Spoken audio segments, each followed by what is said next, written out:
All right, we got another video about business. Let's check it out and see what we can learn from it. I realize that when I am in crisis, when I have quote unquote fucked up, my response is, you f***ing idiot. How could you?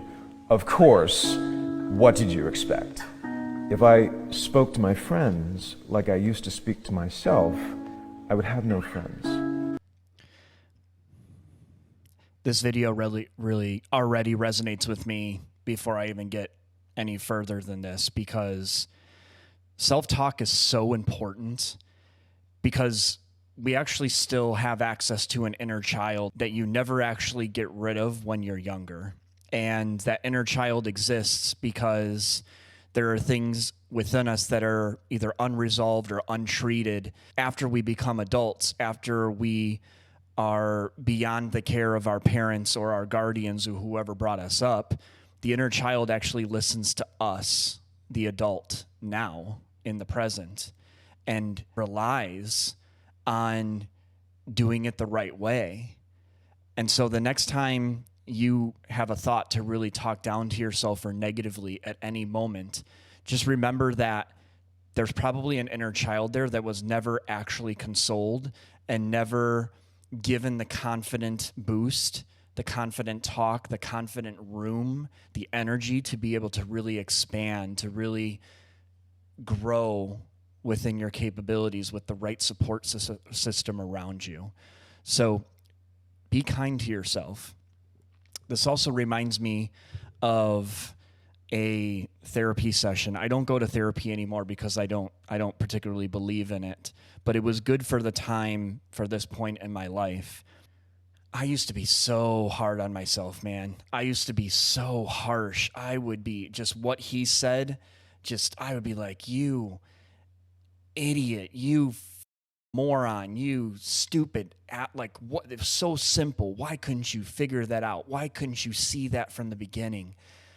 And I'd be so harsh to myself, and I wouldn't understand why it would be so hard for me to feel good again after that. And it's because I really internalized those thoughts, because they were words, and words are vibrations. Words have meaning and have truth when it comes to your own internal dialogue. And so just be very careful, if I can give any advice. But back to what I was saying with the therapist, I was so harsh on myself, and I remember coming into a session one time, and I explained to her, I know that I'm very harsh on my internal dialogue, and I know that I need to do better with that because I know it's hurting me in the long run. What can I do to help with that? I was so ashamed. I was so hurt by the fact that I was doing that to myself, and just could not figure out why I was so brutal to myself. And we did a little bit of an exercise, and if this resonates with you, if what he's saying, what I'm saying resonates with you, do this exercise. She said, the next time that you want to get really mad at yourself, or for the week, just record everything that you're saying to yourself. So right after you get really mad and you're just like, oh, you idiot, you moron, you just all that negative that you just want to let out on yourself, write it all down. Whether it's on paper is actually more effective, because then it's real, it's tangible, it's something that's like, it's just real. But I would just highly recommend writing it down, because then you feel the words that you're writing down. It has a lot more sting to it.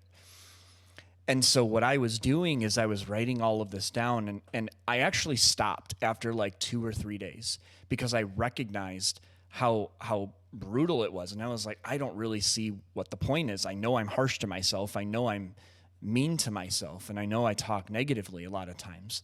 But I don't understand what me continuing to write the same thing, the same negativity about myself over and over again, I don't understand what that's even going to do. So the next appointment that we had, she sat me down and she had me read it out loud. And it was so hard to read out loud the things that I was saying about myself. I was like, man, this is brutal. So I went through it, and I felt really drained after reading it. I'll never forget this. And she said, reading that stuff out loud to me, would you say any of that to anybody around you? Would you say that to literally a friend? Would you say it to a random stranger? Would you literally say any of those words to anybody else? And unequivocally, that was a no. Absolutely not. I would never talk to anybody the way that I talk to myself. It's so hurtful, so emotional. And I remember I broke down and cried. I couldn't believe that I was treating myself worse than the people around me the people that I would treat around me. I had so much love to give to everybody. Even though I was so hurt on the inside, even though I was struggling and just begging for something to go right and just to be more positive about myself, I would never treat anybody or say the things that I said. I was always uplifting and positive towards other people. I was a giver, naturally just a giver, and almost to a pain point, because I would give more than I would actually be selfish on my own to take care of my own energy. I was always giving, and never allowed myself to heal and to allow myself to flourish internally for myself. So when she said that and I read it out loud and I internalized it, it was the most awakening thing that I've ever done at the time. And I don't even know if I had any therapy sessions after that. Not to say that that solved everything. I mean, like I said, there's been things that I don't agree with and it just doesn't serve me anymore. I think it could still serve some people. And if it calls you, definitely go for it. But that was the biggest lesson that I ever learned in all the years of therapy and group therapy. And that was an individual session. But that was something that I recognized about myself that was just such an eye-opener. And I highly recommend anybody do that whenever you, if you do have this particular problem with your inner self. I went on a little bit of rant there, but that was important, I think, to share.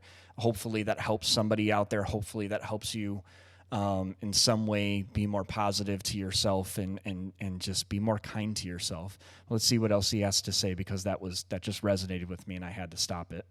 So if you do talk to yourself out loud, and I do, make sure that the words are loving and supportive and nourishing. Start the work of being your own best friend. I pretty much said my point before, the end of that video. It is so important to view yourself as number one, as priority. You can't genuinely give positivity and love and light and all of this stuff to other people continuously. You might be able to do it for a short period of time, but eventually you get drained.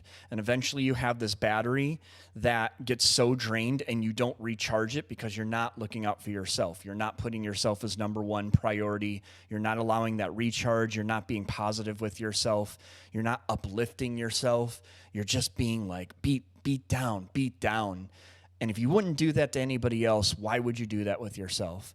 So I encourage you to really take that, even if you don't know if you have that issue, even if you don't know if you really talk down to yourself, that's a great exercise to do, because I think you might find something else about yourself just in the words that you're saying and the internal dialogue, and just seeing that all written down. Maybe it gives you a little bit of a different perspective. Maybe it enlightens you in something that you hadn't known that might affect you in a certain way. But it is a great exercise. And if you are talking to yourself in a positive way, good on you. Keep it going. That's the way we need it. That's what we need more of in the world, because when you treat yourself good, when you treat the people around you good, you actually push that out into the world. You actually push that out into all of the surrounding people around you.